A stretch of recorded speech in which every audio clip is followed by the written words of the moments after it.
Welcome, dear students. Now let us discuss PPT 12, that is session 12. In PPT 12, session 12, we are discussing the demodulation of amplitude modulated signal. What is modulation? Modulation is process of mixing up of high frequency carrier signal, that is radio frequency signal, with the low frequency message signal. Demodulation is the reverse process, that is separation of high frequency carrier signal, that is radio frequency signal, from the low frequency signal. Our low frequency signal is message signal, it is wanted signal. Therefore, after separation, high frequency signal is removed to the ground and this low frequency signal is applied to the loudspeaker to produce original sound. Now let us study how the detection of amplitude modulated wave is obtained.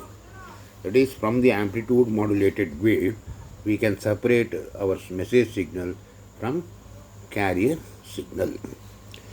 Of course, there are two levels of that is detection. Now today we are going, in this section, we are going to produce amplitude modulated wave. That is, where high frequency radio signal is mixed with our message low frequency signal. So this is modulations. If the carrier amplitude is mixed with the modulating signal, it is known as amplitude modulated wave. So in amplitude modulated wave, the carrier EC is varied in accordance with the modulating signal EM to get amplitude modulated wave. Let us study how the amplitude modulated wave is produced. So there are two types of modulations, low level modulations and high level modulations. In low level amplitude modulated wave,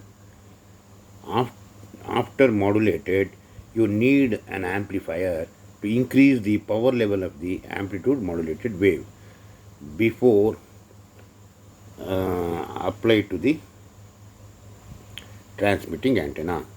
In high power level modulations, the output of the amplitude modulated wave itself is a high power and may need not to amplify again. However, now we shall discuss about emitter modulations. Okay, now let us discuss about emitter modulations. We know that in emitter modulations, let us consider the transistor. The transistor is used to produce amplitude modulated wave. Let me write a circuit diagram so that it can produce amplitude modulated wave. Amplitude, that is AM wave, by emitter modulation method. By emitter modulation. Amplitude, generation of amplitude modulated wave by emitter modulation method. So consider a transistor. This is R1 and R2 are called voltage divider bias, and this is a collector resistance RC. Here you connect plus VCC power supply. Now I will apply the modulating signal, that is EM, which is given by the expressions EM sin of omega mt. This is our message signal. The message signal voltage EM is equal to EM sin omega mt.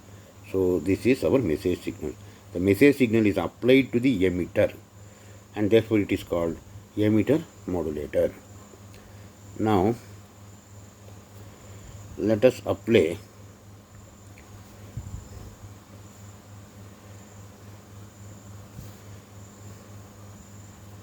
high carrier frequency, that is radio frequency, through this transformer T1. Let this be transformer T2.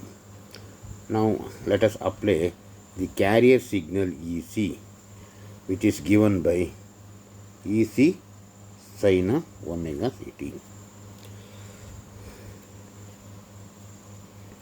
and the output is taken at the collector. So output will be amplitude modulated wave. So this is a simple circuit diagram of emitter modulations in which power supply VCC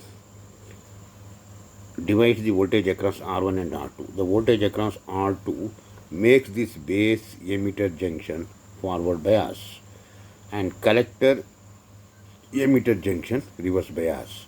So in a transistor, base emitter is always forward biased, collector emitter is always reverse biased. This is achieved by voltage divided bias method by a power supply VCC. Here the modulating signal EM, which is equal to EM sin omega mt, is applied through the transformer T2 to the emitter. Now the carrier signal EC is applied through the transformer T1 to this base. So when base current changes, collector current also changes. But we know that collector current is equal to emitter current, where emitter current is produced by the modulating voltage. Therefore, the carrier voltage, that is amplitude of the carrier voltage, varies in accordance with this modulating voltage, and you get an amplitude modulated wave at the output at collector. This capacitor allows this AC amplitude modulated wave at the output. So this is a simple circuit used to generate amplitude modulated wave by emitter modulations. In emitter modulations, the message signal is applied to the emitter, the carrier signal is applied to the base. When the carrier signal is applied to the base current changes according to the carrier amplitude EC. The emitter current produces the collector current. When base current changes, the collector current also changes, and therefore the collector current is due to this modulating voltage. Thereby we can say that at the output, the amplitude of this carrier wave is varied in accordance with this modulating signal. Thus you get amplitude modulated wave here. It is then obtained at the output.